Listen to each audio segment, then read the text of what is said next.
Apa kabar Bapak Ibu petani kelapa sawit Indonesia? Semoga kita semua selalu dalam keadaan baik, damai, dan sejahtera. Berapa hektarkah idealnya kebun yang harus dimiliki oleh seorang petani sawit agar dia bisa mencukupi kebutuhan sehari-harinya? Atau dan kata lain, petani tersebut bisa memperoleh kehidupan yang sejahtera. Baiklah Bapak Ibu petani sawit, melalui video kali ini saya akan berbagi pengalaman pribadi saya bertani ataupun berkebun kelapa sawit selama ini.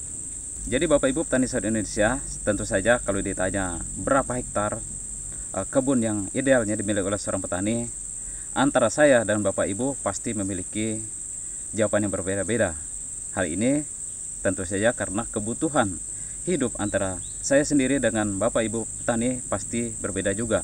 Begitu juga antara Bapak Ibu petani dengan kawan-kawan ataupun dengan saudara yang lain pasti saja berbeda. Untuk menyederhana, Bapak Ibu kita sepakati saja, saya ambil contoh pribadi saya, misalnya kebutuhan sehari-hari saya dalam 1 bulan kalau diakumulasi misalnya 5 juta rupiah Bapak Ibu. Nah, jadi kalau 5 juta rupiah saya harus menyiapkan ataupun memiliki berapa hektar kebun sawit minimal supaya kebutuhan 5 juta rupiah tersebut bisa saya dapatkan dari kebun kelapa sawit saya. Baiklah Bapak Ibu petani sawit. Nah, kalau 5 juta tersebut bersih yang seharusnya saya dapatkan, berarti saya harus memperoleh pendapatan kotor sebanyak 10 juta rupiah. Nah, di mana 5 juta tersebut keuntungan bersih saya, 5 juta rupiahnya adalah untuk biaya operasional Bapak Ibu.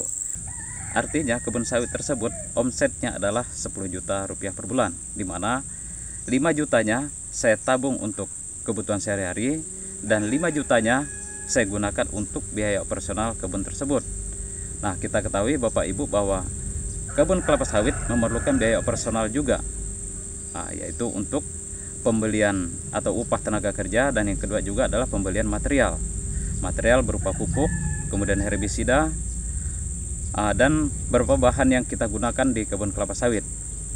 Nah, oke lah, kita kasih contoh tadi Bapak Ibu bahwa omset yang harus saya dapatkan adalah 10 juta rupiah per bulan.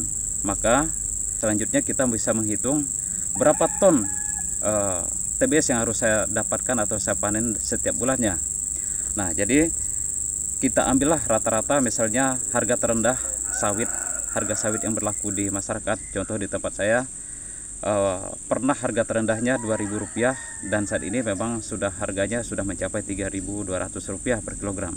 Kita ambil harga termurahnya saja Bapak Ibu, yaitu di mana harga beli atau harga jual TBS kita adalah Rp2.000. Maka untuk mendapatkan 10 juta rupiah tersebut, maka saya harus panen dalam 1 bulan sebanyak 5 ton. Nah, untuk mendapatkan 5 ton tersebut, kita sudah bisa menghitung berapa luas area yang harus kita tanam Bapak Ibu. Kita tanam kelapa sawit. Nah, jadi kita anggap saja rata-rata sebenarnya tiap varietas kelapa sawit memiliki kapasitas ataupun kemampuan produksi yang berbeda-beda. Nah, saya ambil contoh misalnya varietas Sriwijaya.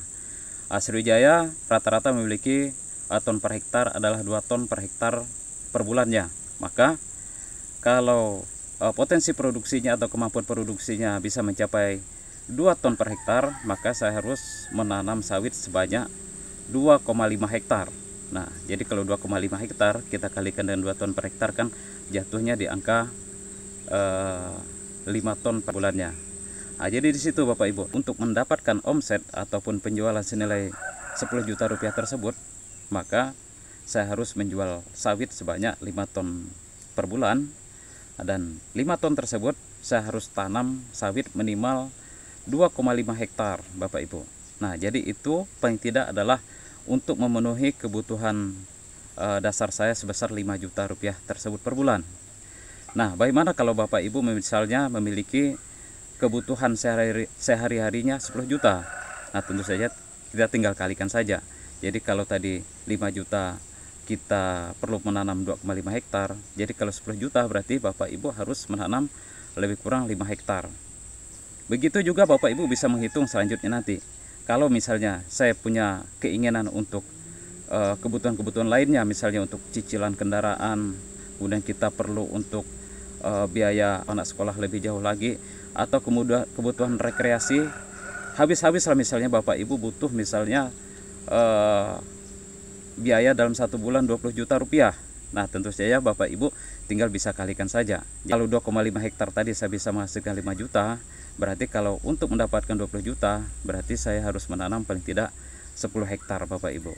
Nah, itulah kira-kira Bapak Ibu gambarannya berapa hektar sih sebenarnya luasan kebun sawit yang harus kita tanam oleh seorang petani. Itu semua sebenarnya tergantung dari kebutuhan atau biaya hidup yang Bapak Ibu tanggung setiap bulannya. Pendapatan bersih yang dimiliki oleh seorang petani bisa tergantung juga dari faktor harga. Jadi tadi kita bicara harga Rp2.000 per kilogram harga TBS. Kalau misalnya harga TBS bisa mencapai Rp3.000 per kilogram, tentu saja keuntungan bersih yang dimiliki kebun kelapa sawit kita bisa lebih besar lagi. Begitu juga sebaliknya, jika harga TBS misal menyentuh harga di bawah 2.000 seperti yang kita coba hitung tadi, maka pendapatan kita bisa lebih rendah daripada simulasi yang kita contohkan tadi Bapak Ibu. Jadi Bapak Ibu petani sawit Indonesia, kalau ditanya berapa hektar sebenarnya idealnya luas kebun sawit yang harus dimiliki petani, tentu saja berbeda-beda antara petani yang satu dan petani yang lainnya, tentu saja berbeda-beda, dan itu tergantung dari seberapa besar kebutuhan hidup ataupun keperluan sehari-hari yang harus ditanggung oleh petani dan keluarganya. Oke Bapak Ibu petani sawit, semoga video kali ini bisa memberikan inspirasi, bisa memberikan manfaat yang berguna bagi Bapak Ibu petani kelapa sawit Indonesia. Terima kasih.